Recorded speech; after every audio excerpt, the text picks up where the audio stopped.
El monumento al general Francisco Morazán, erigido en la Plaza Mayor de Tegucigalpa, es en realidad una estatua del mariscal Ney, comprada en París, en un depósito de esculturas usadas.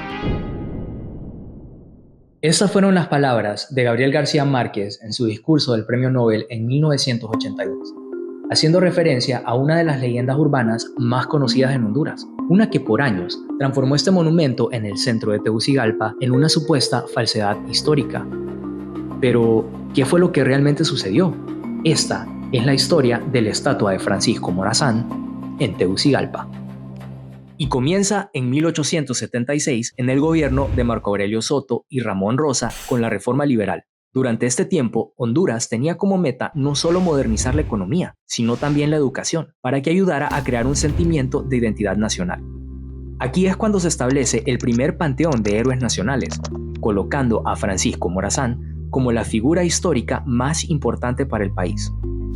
Ese pensamiento lo vemos plasmado en la biografía de Morazán, escrita por Ramón Rosa, donde dice que no se ha formado el verdadero sentimiento nacional, por lo que existe la necesidad de presentar la vida y enseñanza de Francisco Morazán como fuerza benéfica que impulsaría a Honduras a mejores destinos.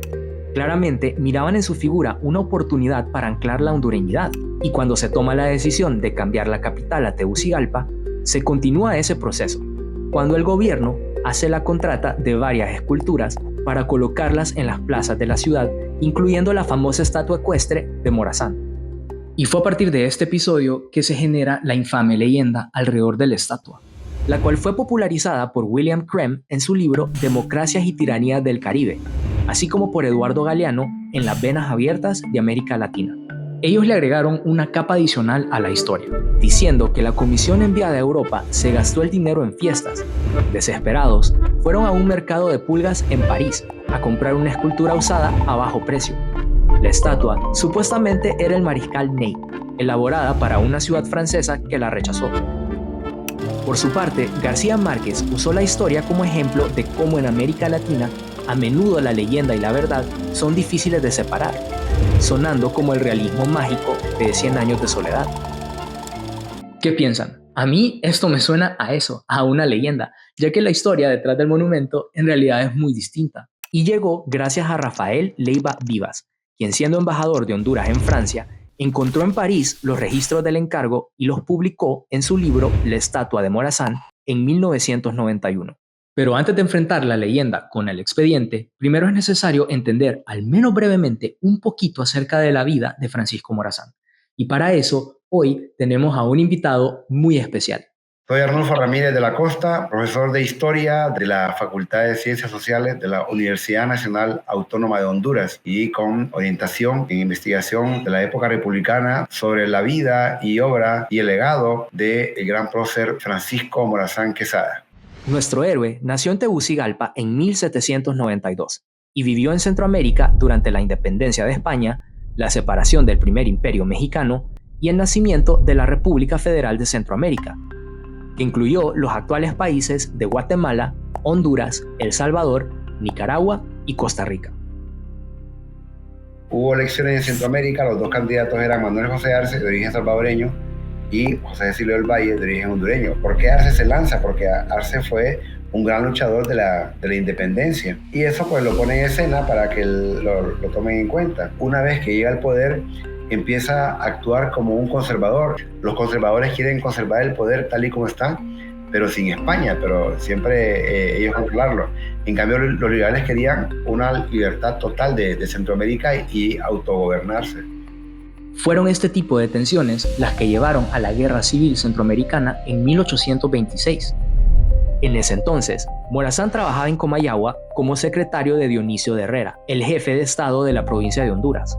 Dionisio de Herrera no aceptaba las órdenes de Arce, o sea, se puso en amplia rebeldía y sabía que Arce no había obtenido el poder de forma legal. Así que, viendo a Herrera como un fuerte opositor, Arce envió a Justo Mía a darle un golpe de estado mediante el asedio de Comayagua en 1827, que culminó con el incendio de la ciudad de mano del general Mía, llevando a Herrera como prisionero a la ciudad de Guatemala. Una vez que Comayagua es asediada, obviamente nos quedamos sin jefe de Estado. Entonces Morazán asume la jefatura en forma temporal. Pero Morazán no se queda de brazos cruzados. Él por eso es que va a buscar apoyo con sus aliados en el resto de Centroamérica, y la única forma es creando un ejército paralelo que él llama el Ejército Aliado Protector de la Ley. Es decir, que él va como reclutando y recogiendo ese apoyo, y después de eso llega a Sabana Grande. Es allí donde planifican la Batalla de la Trinidad, la cual se llevó a cabo el 11 de noviembre de 1827, donde vencieron al general Mía. Con esta victoria, Morazán se perfiló como líder y fue reconocido por sus habilidades militares en toda la región. En 1829, junto a Nicolás Rull, un francés que peleó al lado de Napoleón Bonaparte, el Ejército Aliado Protector de la Ley llegó a la ciudad de Guatemala, lo que permitió rescatar a Herrera y sacar a Arce del poder. Después, se convocan a elecciones y Morazán fue elegido presidente de Centroamérica en 1830. Durante su mandato, promovió una revolución enfocada en la educación laica, pública y gratuita, la libertad de prensa, de religión, de comercio y la separación de la Iglesia y del Estado. Ahora entendemos por qué preservar y exaltar su memoria fue una prioridad para la reforma liberal. Morazán era la representación de todos sus ideales. Lo interesante es que el primer país en dedicarle una estatua no fue Honduras, sino El Salvador, quien también estaba viviendo su propia reforma liberal en ese momento bajo el gobierno de Rafael Saldívar. Ellos también estaban en búsqueda de establecer su identidad nacional y en 1880 encargan una estatua de Morazán representado como presidente de Centroamérica, la cual sería colocada en un parque en el centro de San Salvador. Y hay una escultura que se encuentra en Amapala. Esa fue la primera escultura de Morazán que había en Honduras. Fue donada por el gobierno de El Salvador a Honduras. Y para elaborar estos monumentos se hace un encargo a Francisco Durini, escultor y negociante en mármoles europeos para Centroamérica y otros países del continente. Es a partir de este evento que el gobierno de Honduras lo contrató para ejecutar en Italia una estatua de Morazán para Tegucigalpa, haciendo alegoría a la Batalla de la Trinidad. El Morazán que refleja en El Salvador, incluso siempre reflejado más joven, y nunca aparece vestido de guerrero, siempre parece como vestido con esa levita y ese pantalón blanco, o algunas veces pues como un político, ¿no?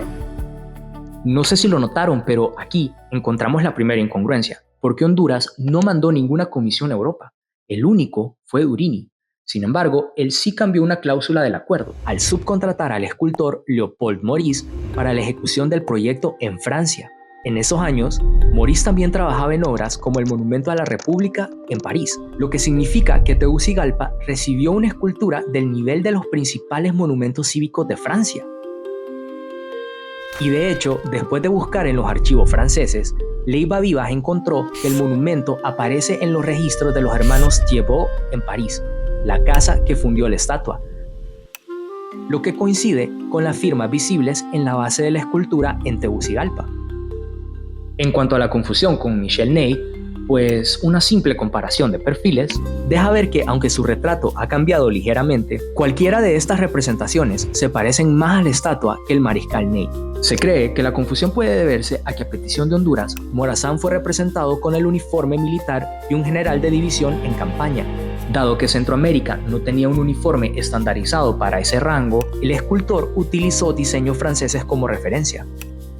Por último, la estatua tiene detalles específicos que la anclan a Centroamérica, como el escudo de la Federación.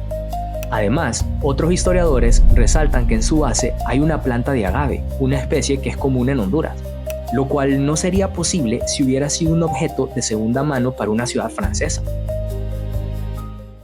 El trabajo de Leiva Vivas y otros historiadores nos demuestran que la obra en la plaza central de Tegucigalpa es auténtica.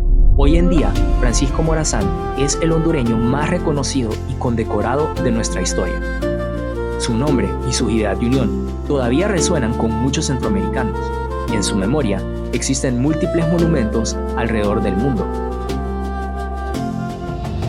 No obstante, la persistencia de esta leyenda a través de los años nos obliga a hacer una reflexión más profunda.